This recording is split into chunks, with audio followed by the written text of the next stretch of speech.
สบายดีสบายดีโดยสบายดีสาวโสดหน้าใหม่เนาะทุกคน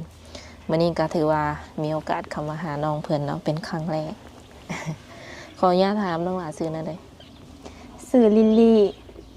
อายุจักปีตอนนี้19อ๋อน้องหลาเคยแต่งงานแล้วบ่หรือว่านั่นใดบ่เคยเป็นสาวโสดเลยแมนเคยลมบ่าวอยู่บ่น้องหลากะเคยแบบว่าเคยคบเป็นตัวเป็นต้นอยู่บ่เคยลมซื่ออ๋อยังบ่เคยแบบว่ามีโมเมนต์แบบมีแฟนแม่นบ่แมนโดยปัจจุบันนี้น้องหลาเฮ็ดเวียกเฮ็ดงานหยังบ่ได้เฮ็ดแล้ว เมื่อก่อนนี้เคยเฮ็ดบ่ เคยเฮ็ดงานหารอาหารเฮ็ดได้จักเดือนหรอเฮ็ดได้เดือนปลายแล้วก็ออกแล้วคือตั้งแต่ใหญ่จนถึงปัจจุบันนี่หาก็เคยแบบเริ่มเฮ็ดงานบ่คนหมายแม่นเวียกแรกก็คือเป็นเด็กเสิร์ฟอะโดยคืออยู่ได้ไอ้หยังหน่อยแท้น้องล่ะกะสาเหตุก็คือแบบอยู่บ่ได้เงินเดือนแล้วก็ออกเขาบ่ให้แม่นบ่ให้เงินคือเดือนปลายเนาะน้องล่ะว่าเนาะบ่ได้เงินเลยบอกแม่นจะสิเข้า2เดือนแล้วเป็นหยังคือบ่ได้เงินน้องก็บ่ฮู้คือกันตอนแบบว่าตอนตกลงกันเนาะตอนที่น้องตัดสินใจไปเฮ็ดเวียกนี่นะแบบว่าตกลงกันแบบไหนเพิ่นจะจ่ายเป็นเดือนบ่หรือว่าจ่ายเป็นปีจ่ายเป็นเดือนละล้านว่าสินะล้านกี่เลยกินอยู่น้ำเพิ่นบ่นั่นน่ะกินเองส่วนหลายบ่อยู่บ่นอนได้ซะถ้ากะเมื่อเฮือนเฮาบางถ้ากะนอนในหันก็ได้แต่ว่ากับข้าวกับน้ำนี่ซื้อกินเองแม่นบ่ได้เลี้ยงเนาะแม่นหรือว่าเฮาอยากกินก็ได้บ่กินบ่ได้เฮาต้องได้ซื้อกินเองเดือนละล้านเนาะจักสิว่าไหนเนาะเงินเดือนน้อยแฮงไหนล้านนึงแม่นการกินอยู่น้ำนี่ยังว่าพอแบบทูๆไทยๆอยู่ได้เนาะแต่ว่าอันนี้ก็คือบางเถื่อก็สิว่าเที่ยวเอาบางเถื่อก็คือเพิ่นให้กินก็ได้กินค่ะบ่ให้กินก็แม่นเฮาต้องได้ซื้อเนาะแม่นเงินเดือนล้านนึงก็พันกว่าบาทเกือบ 2,000 บาทเนาะเดือนนึงทุกคนเลยที่นี่น้องหลาถามเอาเงินเดือนนำเพิ่นอยู่บ่ถามเพิ่นว่าแนวใดเพิ่นมีแต่ว่าบ่มีล่ะร้านอาหารใหญ่หรือน้อยนี่ร้านอาหารบ่ร้านอาหารหาก็เปิดเจ้าว่าเพิ่นทันได้มีเงินซะก็เปิดได้ประมาณ5เดือนแล้ว5เดือนเป็นร้านอาหารใหม่ร้านอาหารแบบใดตามสั่งบ่หรือว่าเหล้าเบียร์ร้านมีเหล้าเบียร์แน่แล้วก็มีอาหารแนวสินะขายแบบกลางเว้นกลางคืนขายกลางคืนกลางเว้นก็ขายน้องหล่าเขาเวียกประมาณจักโมงหาจักโมง4 โมงแล้วก็เลิก12 โมง12 โมงกลางคืนนะแม่นเที่ยงคืนเฮ็ดในบัดนี้แล้วก็บางมื้อก็คือนอนอยู่หั่นเลยแม่นได้ติปอยู่บ่ได้ติปก็ได้บางมื้อก็ได้บางมื้อก็บ่ได้เป็นนำลูกค้าหลายสินะคือเฮาไปเฮ็ดเวียกแบบว่าเป็นเด็กเสิร์ฟแบบนั้นนี่แบบมีผู้บ่าวมาจีบอยู่บ่น้องล่ะก็มีแน่บ่มีแน่ส่วนหลายนี่ทรงสิมีเนาะแม่น เพราะว่าน้องเพิ่นเองก็ผู้จบผู้งามทุกคนเลยเนาะบ่แปลกที่ว่าจะมีคนเข้ามาจีบส่วนหลายแบบได้ติปจากน้ำนมบ่หรือว่าได้ติปจากแบบผู้หญิงผู้หยังได้ติปจากแบบนมๆอะไรเตี้ยแท้เนาะสิตั้งเลยก็ตั้งบ่ได้ซ้ำเพียงบ่ได้เอาขากล่องยาวมาทุกคนเลยคือเตี้ยแบบนี้เลยแล้วมื้อนี้นี่ถือว่าโสดแม่นบ่น้องล่ะแม่นออกมาเปิดใจแม่นโดยเป็นอะไรแบบว่าเปิดใจหาคนคุยซื่อๆบ่หรือว่าหาแฟนหาคู่ชีวิตเปิดใจหาแฟนยังบ่ทันอยากสร้างครอบครัวก็คำว่าเพิ่นเห็นเฮาเห็นว่าเพิ่นซัพพอร์ตเฮาได้เบิ่งแย่งเฮาได้สิก็พร้อม พร้อมสละโสดเลยเนาะ แม่น อืม ขออนุญาตถามเลยตอนนี้น้องหลาอาศัยอยู่กับไผ อยู่กับแม่กับพ่อแล้วก็แม่เฒ่า แล้วก็น้อง2 คน จะเป็นลูกคนที คนที่สอง มีเอื้อยหรือมีอ้าย มีอ้าย แสดงว่าอ้ายเอ้อน้องนี่4คน แม่น น้องหลาเพิ่นนี่เป็นลูกคนที่2เนาะทุกคนแล้วก็ยังมีน้องอีกน้องนี่เขาเฮียนบ่หรือว่าอยู่นำแม่ละ เฮียน อืมบัดน้องหลานี่เฮียนจบแล้ว เฮียนบ่จบ น้องลินลี่นะ แม่น เฮียนฮอดห้องใด ห้องม ก็ม .4 เด้อได้ใบประกาศหรือยัง .4 ห้องม .4 ก็บ่ได้ไปประกาศซ้ำ ออกก่อน โอเคเป็นอะไรคือตัดสินใจแบบว่าออกสิว่าไหนเกือบว่าสิจบอย่างสินะแต่ว่าออกก่อนเป็นอะไรน้องล่ะ ให้น้องเฮียนต่อ โอ้เนาะเอ้ยว่าซันซ่าอยากเสียสละให้น้องบ่ โอ้ย ดีเนาะทุกคนเลยก็เลยแบบตัดสินใจมาเฮ็ดเวียกประมาณนี้ โดย อยู่เฮือนเฮานี่ก็เฮ็ดให้เฮ็ดนาอยู่บ่ เฮ็ด ได้ข้าวหลายบ่แต่ละปี ปีนี้บ่ได้หลายปานใดน้ำท่วม มันคือถั่วมันนะน้องล่ะ มันบ้านอยู่ต่ำเด้ เออคือบ้านน้องนี่เฮ็ดนาจากละลูแบบจะดูเฮ็ดนาเนี่ยมีจักเถื่อ เทื่อเดียว เฮ็ดเถื่อเดียวแต่ละปี แม่น บ่แม่นบ่บ้านอันที่เพิ่นยามนี่ก็เฮ็ดได้ยามฝนก็เฮ็ดได้บ่แม่นบ่ เฮ็ดนาแซงบ่ แม่น ส่วนน้อยเขาเจ้าเฮ็ดนาแซง แต่หน้าน้องนี่คันอยากเฮ็ดก็เฮ็ดได้บ่ ได้ โดยสมมุติว่างามเนาะแบบมันบ่ตายน้ำบ่ทงบ่ท่วมจังซี่ได้หลายบ่ ก็ได้หลาย จักร้อยนะ ก็100บางเทื่อก็100 110สอบไว้สิ กลุ่มอยู่กลุ่มกินอยู่บ่น้องละ ก็กุ้มอยู่ โดยถ้าพ่อถ้าแม่อาชีพหลักของเพิ่นนี่แม่นหยัง อาชีพหลักก็เฮ็ดนาแหละ บ่ได้รับราชการอิหยังบ่ บ่ แม่ก็ชาวนาพ่อก็ชาวนา แม่น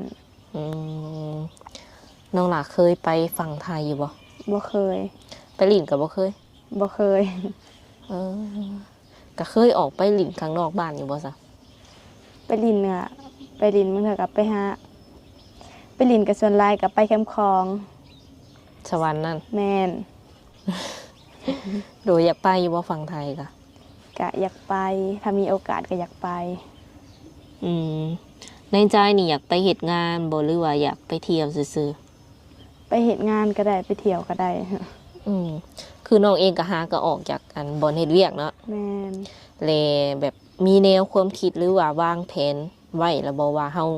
สิไปเฮ็ดเวียกอยู่ไสต่ออย่างซี่นะ อยากไปไทย มีบัตรมีเบอร์เรียบร้อยแล้วบ่ ยังบ่ได้เฮ็ดบัตร เออคันว่ามีแบบว่าสิว่าในเจ้านายเนาะหรือว่านายจ้างอะไรเพิ่นอยากให้เฮาไปเฮ็ดเวียกจังซี่นะเพิ่นสามารถออกค่ารถค่าล่างหรือว่าค่าบัตรให้ได้ คิดว่าสิไปแท้บ่ ไป โดยคันเลือกได้นี่อยากเฮ็ดงานหยัง เฮ็ดงานแบบเป็นเสิร์ฟงานที่เฮาถนัดแหละ ในร้านอาหารนะ แม่น เออเป็นกลางเวรหรือกลางคืนก็ได้บ่ ได้ โดย คันว่าไปนี่มีแต่น้องบ่ที่ว่าจะไป ก็ส่วนหมูมีหมูไปนำ โอ้อยากได้หมู่ไปนำไปอยู่ร้านอาหารนำกันบ่ แม่น หรือสมมุติว่าบ่มีนายจ้าง แต่ว่ามี FC เนาะหรือว่าผู้บ่าวนี่แหละเพิ่นอยากชวนเฮาไปเลินอยู่ฝั่งไทยได้ซั่นเนาะว่า ก็ได้คำเพิ่นเฮ็ดบัตรให้ อ๋อ อยากไปอยู่เนาะ อยากไป โดยสิเอาแบบว่าหมู่จักคนไปสมมุติไปเที่ยว เอาผู้เดียวน่ะ อ๋อแต่ยังบ่ถึงขั้นว่าจะไป2 ต่อ 2บ่ แม่น ยังบ่กล้าไปเลย โดยสมมุติว่าเพิ่นจะมาหาอยู่บ้านนี่เด้จ้ะ ก็ได้ ตอนนี้นี่ถือว่าว่างเกือบว่า24ชั่วโมงบ่หรือว่าเฮ็ดหยัง ส่วนหลายตอนแรงก็นึ่งข้าวล้างถ้วยสิเฮ็ดกินหดพัก อันเฮ็ดเวียกซอยเฮือน แม่นอืมอืมเรื่องกับข้าวกับน้ำนี่คือว่าเฮ็ดได้เบิดบ่ ได้ อยู่เฮือนนี่คือน้องเป็นคนเฮ็ดอยู่เฮ็ดกิน แม่น บัดเรื่องแบบเรื่องเงินเรื่องคำนี่ซะน้องล่ะลักๆนี่เฮาเอามาจากไสในการใช้จ่ายแต่ละมื้อของเฮา น้ำแม่กับน้าสาว ขออนุญาตถามเด้อน้องหลาใส่เงินเดือนหนึ่งนี่เบิดประมาณจักล้าน กะบ่ได้ว่าจะ บ่ฮอดลาดมึงเถอะกะส่วนหลายกะมีแต่ใส่ซื้อแบบมักพริกแป้งนัวสินะ ว่าแท้บ่ แม่น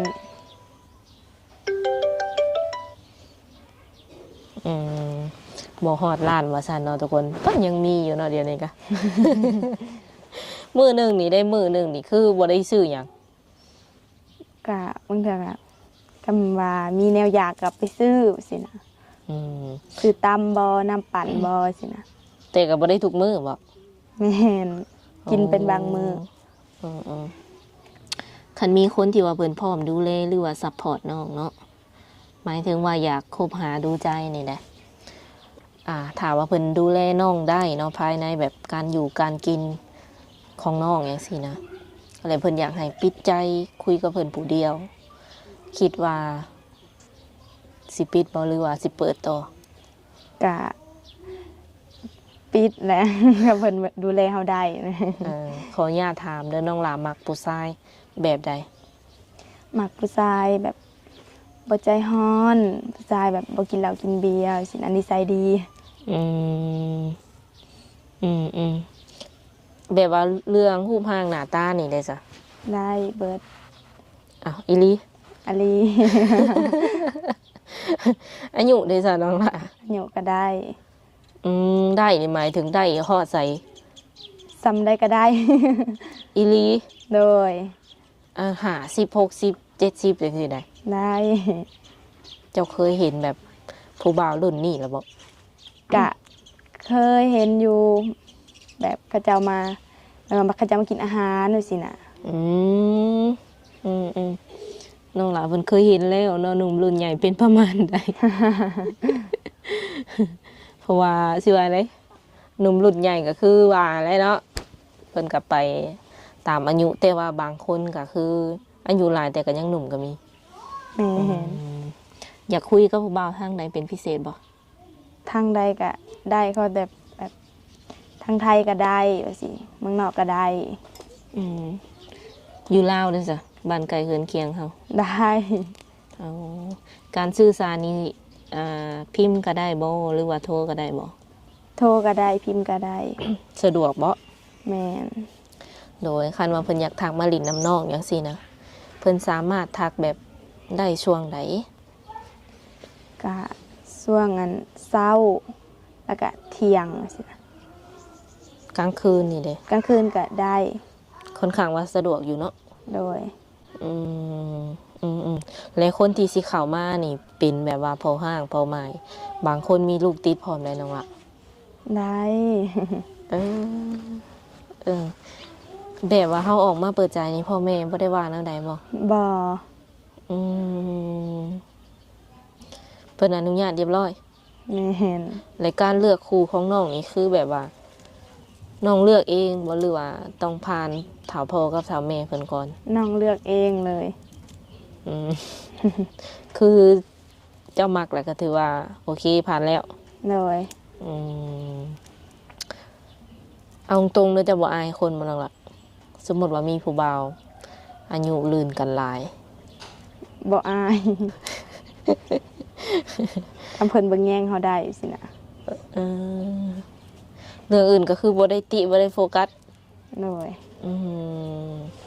น้องหละเองก็มักไปหลินไปเที่ยวอยู่บ่ซะ ส่วนหลายก็บ่ได้ไป อืม มีหมู่มาชวนก็ไปว่าสิ ไปแบบใดปาร์ตี้บ่หรือว่าไปหลินแบบใดนี่ ไปลินบางทีก็ไปวัดแบบว่าไปวัดมหาโศกว่าสิไปสุย โอเคมาต่อกันเนาะทุกคน เรื่องอายุหรือว่าหยังนี่บ่ได้ติอะไรเรื่องหลินเรื่องเที่ยวนี่คือน้องว่ามักไปแบบสถานที่แบบว่าวัดว่าอาหารอหย่างประมาณนี้ แม่น แบบไปปาร์ตี้น้องหล่ะบ่ได้ไปบ่ กะ ไปอยู่แต่ก็บ่ได้ไปหลาย ปาร์ตี้แบบพายแสงสีเนี่ยเนาะแม่นละวะ แม่นมันก็ครับมันเกิดหมู่กับไป เคยไปอยู่ แม่น อืมน้องหลามักแบบว่า ผู้ชายไปหลินไปเที่ยวอยู่บ่ ก็ไปลินไปเที่ยวบ่ แม่นผู้ชายมักไปหลินไปเที่ยวนี่นะมักอยู่บ่ ก็บ่มัก โดยผู้ชายสูบยาก็บ่มักอีกเนาะ โดย กินเหล้ากินเบียร์ กินได้ ให้กินอยู่ โดย อืมแล้วผู้ชายแบบว่ามีหนวดมีเครานี่ได้อยู่บ่ ได้ โดย เป็นหยังคือบ่มักขอถามเด้อเป็นหยังคือบ่มักแบบผู้ชายสูบยา ก็ บ่มักให้เพิ่นสูบว่าซี่นะ มันเป็นหยังนั่นล่ะเหม็นหรือว่าแพ้ ห้องคิว เออเพิ่นคิวซื่อๆเนาะอืมแต่บ่ถึงขั้นว่าแบบสิแพ้เป็นภูมิแพ้หยังบ่ พอสูบก็สูบได้อยู่ อืมน้องหลามีโรคประจำตัวบ่ บ่มี แข็งแรงปกติเนาะ โดย กับปกติเพิ่นยังหนุ่มยังน้อยเนาะทุกคนเลย อันนี้เปิดใจรอบที่เท่าใดแล้วน้องหละ เปิดใจบ่รอบ แม่น ร อั อน บ นี้ ที่สอง อืม 4 3เขาก็ลืมเลย ลืมแล้วอ่ะซะ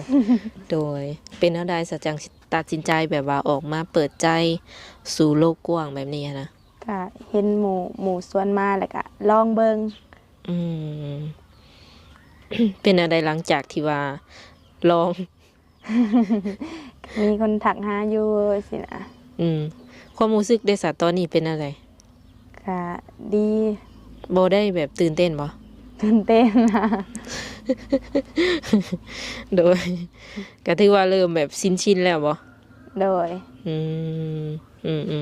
สมมุติว่าหนุ่มๆเพิ่นอยากถักมาหลินน้ำนี้เพิ่นต้องถักมาช่องทางใดน้องละ ทั้งไลน์ทั้ง WhatsApp Facebook บ่มีบ่ เฟซเข้าบ่ได้ อืมแจกแต่ไลน์กับอัน WhatsApp เอา โดย เป็นหยังมันคือเข้าบ่ได้อะนะเฟซนะ ก็บ่ฮู้คือกันมันหลอก มันว่ามันล็อก แม่น หลอกอันหยังก็180มื้อบ่ เออ แก้บ่ได้แล้วเนาะคันบ่ฮอด บ่ 180 มื้อ180 มื้อนี่มันตกอยู่จักเดือนบัดนี้ จักสิว่าจักเดือน อืม ใจจะสิขาด เฮาก็บ่ตั้งเอาใหม่เลย ก็ยังบ่ได้ไปหาหานเบิ่ง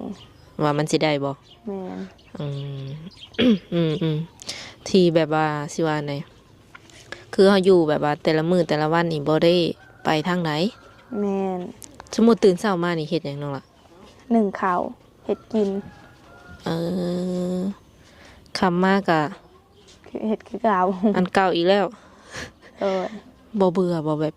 บ่เบื่อบ่เหงาบ่ บ่ อืมบ้านน้องหลานนี่เป็นบ้านใหญ่บ่ประมาณจักแบบจัก100หลังคาจังซี่นะเป็นบ้านใหญ่หรือว่าบ้านน้อย ยังบ่ฮู้ว่าจากหลังคาเฮือนสินะก็ฮู้แต่ว่าบ้านใหญ่ใหญ่อยู่ กับประมาณนั้นเนาะทุกคนคันว่าเพิ่นจะมาหาอยู่เฮือนอยู่ซ่านนี่แม่นก็ได้เนาะน้องหลาว่าเนาะ โดยมาแบบว่า YouTube พามาเลยก็ได้บ่หรือว่าต้องนัดน้องข้างแน่นี่ อันนัดบางเทื่อน้องบางเทื่อก็น้องบ่อยู่เฮือนบางเทื่อก็ไปลินเฮือนน้าสาวสินะย่างไปลินแต่ก็ไปหน้า อันบ่ได้มีความลับหยังติ บ่ กันว่าให้นัดก่อนเลยย่านบ่ได้ FC กันเนาะ มีความลับบ่ แม่นโสดแท้เนาะโสด100% โดย โอเคเนาะสุดท้ายนี้น้องหลามีหยังอยากฝากถึงแบบว่า ผู้ชายที่ว่าเพิ่นสิเข้ามาร่วมกับเฮาบ่ ก็บ่มี บ่มีบ่ บ่มีหยังอยากเว้ากับเพิ่นเลย บ่ สิเว้าหยัง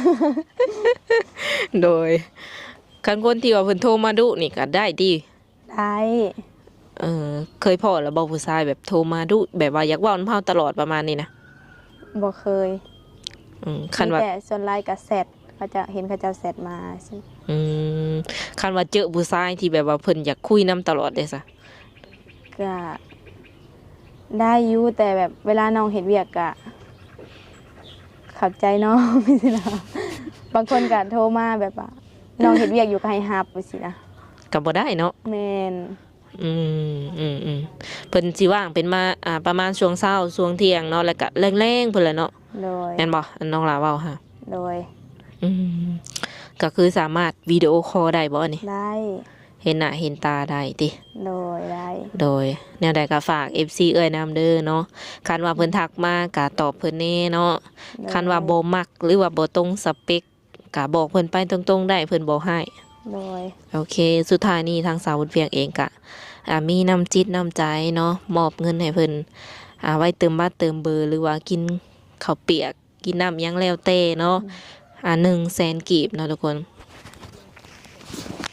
เดี๋ยวสิมอบเงินให้น้องเพิ่นเลย